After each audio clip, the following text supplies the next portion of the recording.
بسم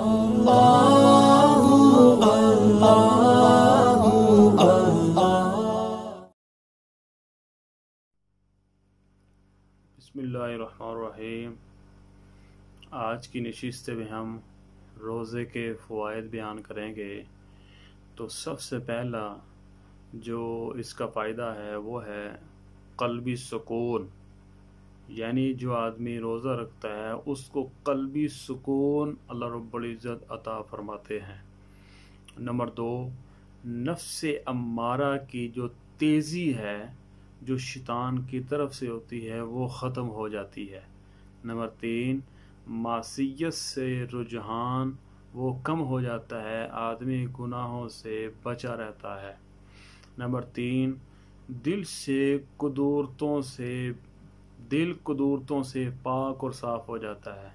نفرت، کینہ، عداوت، کدورت، غیبت، چغلی، جھوٹ، دھوکہ، فراڈ، ان تمام باتوں سے آدمی محفوظ ہو جاتا ہے رمضان کے روزے رکھنے سے۔ اسی طرح نمبر 5، مساکین و غرباء کے ساتھ حسن سلوک کا یہ سبب ہے کہ ہم جس طرح ابھی بھوکے اور پیاسے ہیں، اسی طرح وہ لوگ جو مسکین ہیں، فقیر ہیں، وہ بھوکے ہیں، تو ان کے ساتھ حسن سلوک کا سبب بنتا ہے یہ روزہ۔ نمبر 6، روح کی صفائی، یعنی روح وہ پاک اور صاف ہو جاتی ہے روزہ رکھنے سے۔ نمبر 7، امیر غریبوں کی حالت سے باخبر ہو جاتا ہے، یعنی امیر لوگوں کو معلوم ہو جاتا ہے کہ کون سا غریب ہے اور کون سا غریب نہیں، اس کی اہمیت اس کے دل میں آ جاتی ہے۔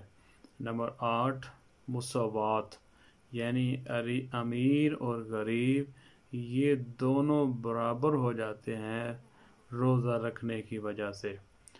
نمبر 9، ملکوتی قوتوں کو قوی اور حیوانی قوتوں کو کمزور کرتا ہے یہ روزہ۔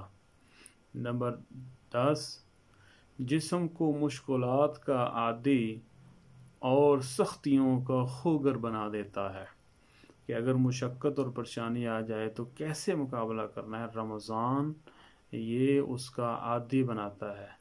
نمبر 11، دماغی اور روحانی یکسوئی حاصل ہوتی ہے روزہ رکھنے کی وجہ سے۔ نمبر 12، آدمی گناہوں سے محفوظ ہو جاتا ہے۔ نمبر 13، مخفی اور خاموش عبادت ہے روزہ، ریاکاری سے آدمی محفوظ ہو جاتا ہے۔ نمبر 13، آفات کو ٹالنے کا ذریعہ ہے۔